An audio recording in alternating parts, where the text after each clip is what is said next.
Olá, muito bom dia a vocês que nos acompanham pelo Centro de Mídias da Educação de São Paulo. Eu sou o Tony, seu professor de matemática, o mesmo de sempre, né? E nós vamos continuar com o tema Se dá para contar e medir, então é grandeza. E em falar em grandeza, né? Vou chamar aqui o grandioso Jonas Almeida para moderar nossa aula. Olá, bom dia! Sejam todos bem-vindos para mais uma aula de matemática. Meu nome é Jonas, você aqui o porta-voz de vocês, acompanhar o chat. Muitos professores aqui já dando bom dia aqui, ó. Por exemplo, o professor Sérgio da Escola Orlando, lá do Parque do Carmo, da DI da Leste 4, aqui da capital, aí, já dando presente. bom dia. E aí eu queria também dar um bom dia para a professora Joana, aqui também colocando, da Escola João Tini, lá de Nova Odessa, onde minha avó mora. Um abraço aí, um beijo para minha avó, que sempre acompanha aqui as aulas, sempre assiste aqui. Um beijo aí ao meu xodó. Eu já estava feliz, né? Saber que a avó do Jonas me acompanha e deixa mais feliz ainda. Muito aí. bom. Olha só, tem chamadinha aqui também, Jonas. Bora. Só, o Gabriel Barreto, né, do 6º ano B, da escola Las de Fernandópolis, São Paulo. Né, eles mandando aí um abraço para todos aí, mandando um abraço para o Jonas também. Também um bom dia para os alunos Gibson, Milena, Alana, Gustavo, Victor e Kaelaine, da Escola Jandira Coutinho, de Suzano, São Paulo. E para o Theo, lá de Bragança Paulista, da Escola Bruno Florenzano. Um bom dia a todos vocês que nos acompanham. Essa aula só é especial porque vocês são especiais. Vamos lá? Gente, é o seguinte. Ontem a gente parou num probleminha, né? Só que a gente acabou fazendo o problema muito rápido, né? Então eu vou fazer ele mais uma vez para a gente dar uma olhadinha aí, né? Nessa transformação de grama para miligrama, né, Jonas? Que é uma coisa interessante, uma coisa importante para se ver, beleza? Então vamos lá. Como que era, né? Lembrando que a nossa habilidade vai aparecer no finalzinho da aula, mas é a mesma das duas primeiras, a mesma de segunda, a mesma de terça, né? Fica tranquilo que tá tudo certo. Então vamos lá. Como que era o nosso problema, né? Nosso problema mostrava uma tabela nutricional. Você já viu uma tabela nutricional, Jonas? Já. Já sim. parei para olhar. Geralmente a gente não tem esse costume de pegar a embalagem e ler as informações nutricionais. Exatamente, é importantíssimo. Mas é importante, isso mesmo. Se você pegar um pacote de biscoito ou de bolacha, como você preferir... Vai começar essa guerra logo cedo. E você virar o biscoito ou a bolacha, você vai ver que tem um quadrinho ali. Mas isso serve para qualquer alimento, até para o refrigerante que você toma. Se você pegar a lata, você vai ver que tem essas informações nutricionais lá. E uma coisa que ia ser bastante interessante é se você fizesse esse experimento desse problema com qualquer alimento que você quisesse. Tá? A gente vai fazer isso aí? Vamos fazer como desafio isso aí, Jonas? Bora. Pega lá a embalagem daquele macarrão instantâneo, que eu não falarei o nome. Olha as informações nutricionais, faz a transformação disso para miligrama, faz o somatório de tudo, tira uma fotinho, posta lá e manda pra gente, só para ver se você entendeu essa ideia dessa transformação. Vai ser super bacana. Então vamos dar uma olhadinha, como é que funciona, tá? Nós temos aí 3 colunas nessa tabela. Tá meio pequenininho para vocês, né? Mas eu acho que aí dá para ver, né? Tá? Então nós temos a quantidade por porção, né? Então nós temos o valor energético dos carboidratos, das proteínas, das gorduras totais, gorduras saturadas, as gorduras trans, a fibra alimentar e o sódio. Na segunda coluna, né, que nós temos aqui no meio, vou até circular aqui para vocês, nós temos aqui a massa de cada um desses nutrientes aí, vamos dizer assim, tá?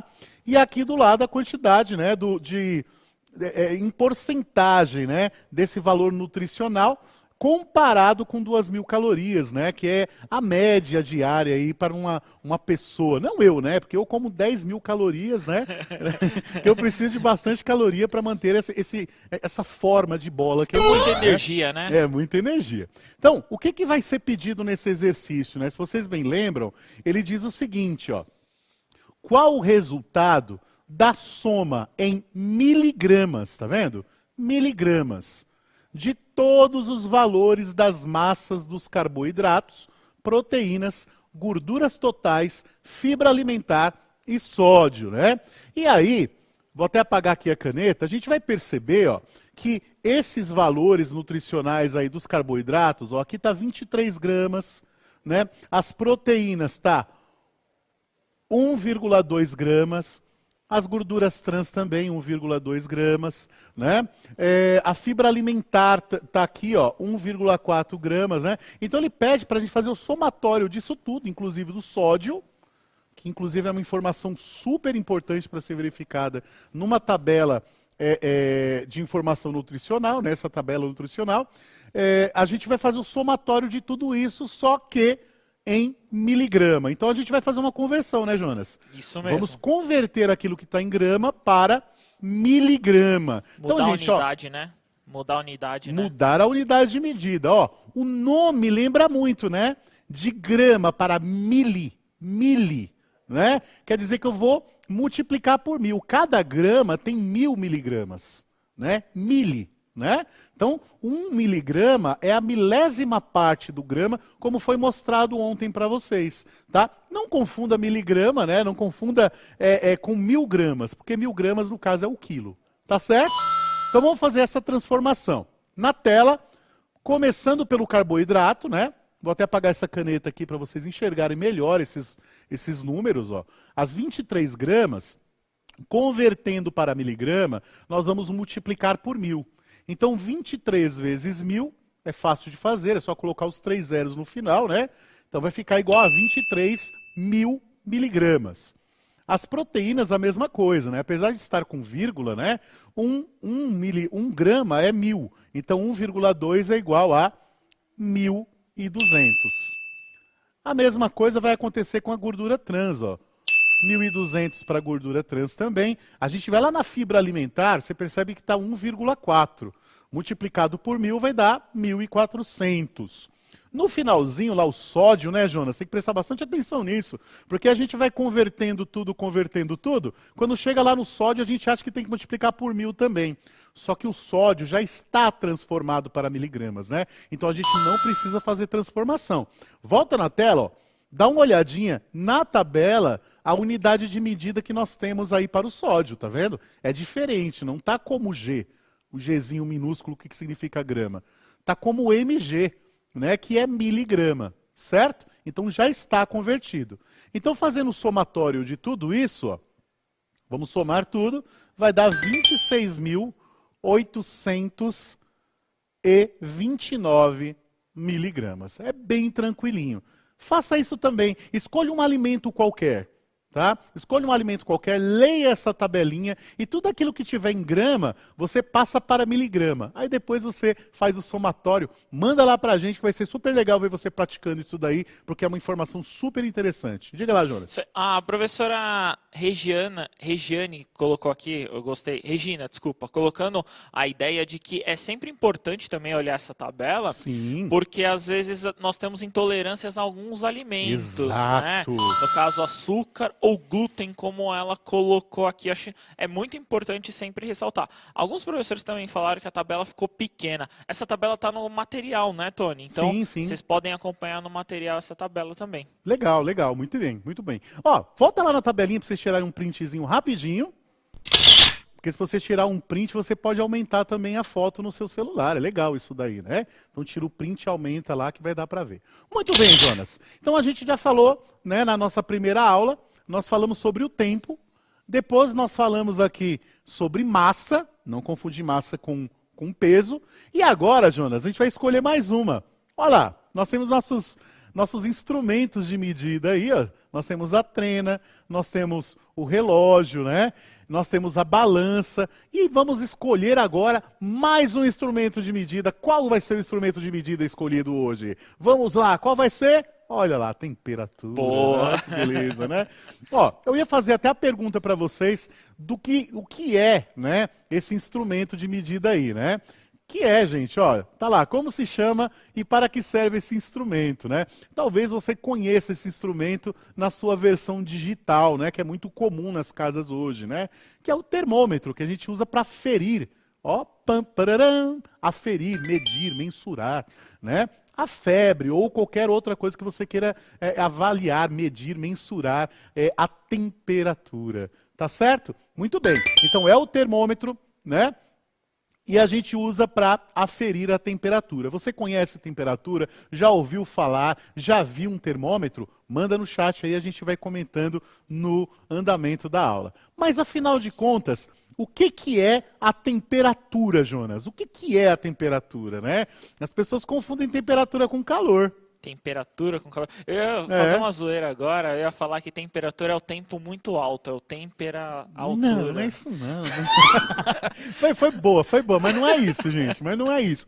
Temperatura vem de um termo latino, temperare, misturar, né? Eles acreditavam, né, que os corpos eram formados aí de alguns elementos, né? Os alquimistas pensavam isso, né? E eles acreditavam que a temperatura era a mistura desses elementos no corpo. Então, quando uma pessoa estava com febre, elas acreditavam que esses elementos não estavam bem misturados. Daí vem a palavra temperatura. Que coisa louca, né? Interessante, né? Mas hoje, como é que a gente pensa na temperatura, né? A temperatura, no âmbito científico, ele trata, gente, da agitação, né? É a intensidade com que as partículas de um corpo se agitam, né? Então, quanto mais agitadas as partículas de um corpo, maior vai ser a temperatura. Boa. Isso é muito interessante, né? Sim. Ora, para pensar. Né? Lembra do nosso metro quadrado que a gente desenhou no chão? Imagina 8 pessoas ali dentro. Claro que não pode hoje que tem pandemia. Mas vamos imaginar que tem 8 pessoas lá dentro e quanto mais elas pulam lá dentro, mais quente fica, né? É o que acontece. Quando você coloca água para ferver no seu fogão também, perceba que a água começa a pular dentro da panela, né? As moléculas de água estão todas agitadas. Todas agitadas. Né? É isso mesmo que acontece. Então, quando as partículas se agitam, né? Quer dizer, agitam mais, quer dizer que essa temperatura aumenta. Se essa agitação diminui, a temperatura baixa. É assim que o micro-ondas esquenta os alimentos, né? É lançada uma onda, né, que faz agitar essas partículas de água, né, do alimento e faz com que o alimento se aqueça. É como se fosse ao contrário. Em vez de aquecer para agitar, se agita para aquecer no micro-ondas. Isso é muito interessante. Dá uma estudada na internet, procura como é que funciona o micro-ondas que você vai achar muito legal. Muito bem. Então vamos lá, continuando. Quanto mais agitado, mais quente, né? Então é isso que a temperatura afere, né? É isso que a temperatura indica para a gente, esse estado de agitação das partículas de um corpo. Todo corpo é formado de partículas, né? Tá certo? E essas partículas não param, elas estão sempre em movimento, tá? A gente fala até do zero absoluto, mas isso é uma coisa assim muito teórica, tá? E também não tem muito a ver com matemática, vamos deixar para ciências da natureza. Beleza? Então vamos lá, continuando aí. O que nós temos? Ó, nós temos um texto aí que ele é relativamente grande, né, Jonas? Ele é relativamente grande, mas eu vou ler com vocês, ele está lá no nosso Aprender Sempre, está na página 106, né? E diz o seguinte: as temperaturas registradas no mês de setembro de 2020 em algumas cidades brasileiras chegaram a 40 graus Celsius, né? Isso com uma umidade do ar em torno dos 10%. Para saciar a sede nesse calor, somente uma boa água de coco gelada servida a 10 graus Celsius. Direto no coco ou em garrafas de 400 mililitros. Além de refrescar, é um excelente repositor de nutrientes, ó, voltando à nossa tabela nutricional, né? Já que apresenta 93% de água e o restante são açúcares, minerais, proteínas e, em menor quantidade, as gorduras e as vitaminas. Enquanto isso, nos estados mais ao norte dos Estados Unidos, a temperatura está mais amena.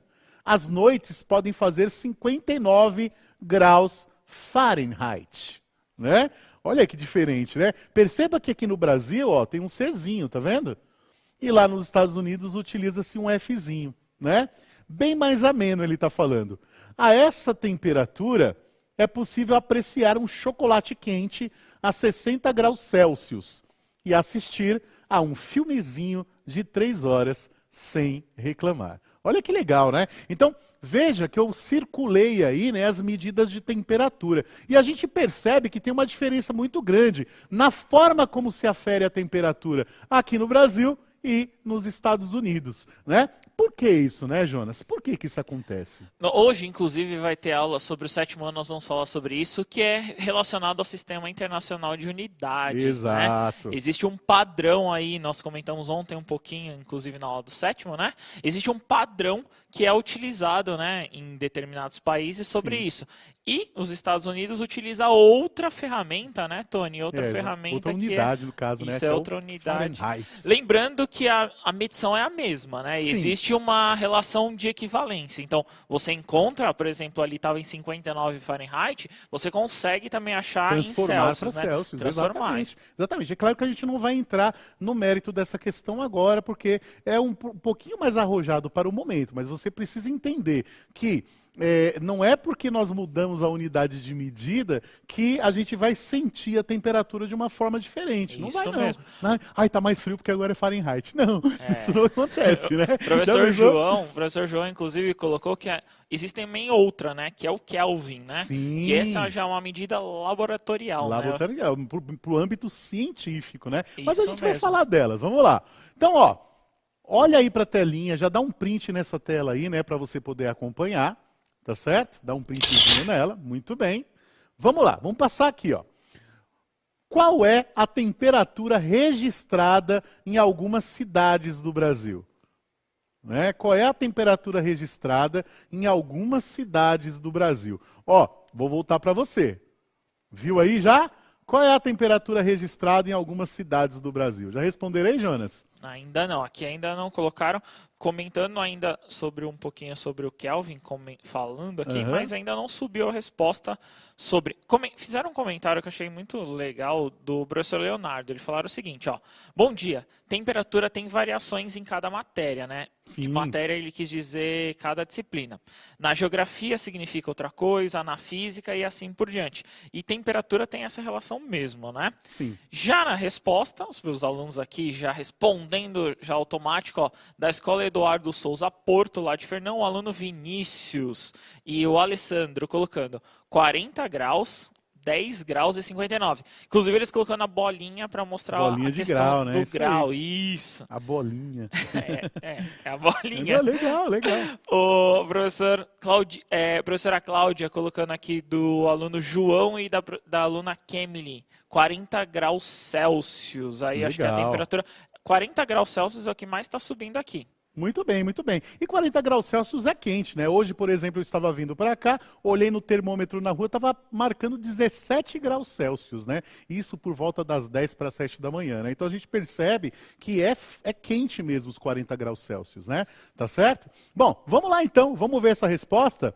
Então tá aí, ó. Opa! Tem um monte de pergunta aqui, né? Então, ó, foi registrada a temperatura de 40 graus Celsius, né? Como vocês indicaram, muito bem. Ó, em que unidade de temperatura ela foi registrada, né? Eu acabei respondendo, você já respondeu. A unidade que foi indicada foi esse Czinho aqui, que significa Celsius. A gente vai falar um pouquinho sobre isso já, né? E aí, ó, no texto foi citada que a temperatura nos Estados Unidos é mais amena, porém ela é de 59 graus Fahrenheit. Como isso é possível? Comente com seus colegas essa intrigante pergunta. Eu vou dar um minutinho para vocês, só para vocês escreverem por que a temperatura de 59 nos Estados Unidos é mais amena, quer dizer, mais baixa, mais suportável do que os 40 Celsius, né? Dá uma olhadinha nisso daí e a gente já volta para comentar.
Retornamos aqui, Tony. Olha, as respostas que eu encontrei, ó, da Cláudia, do aluno João, colocando assim, ó, 59 graus, no caso ali, seria abaixo, né, no caso do valor de zero, né? Então, se você pensar em 59 graus, aí ele até colocou os Celsius aqui.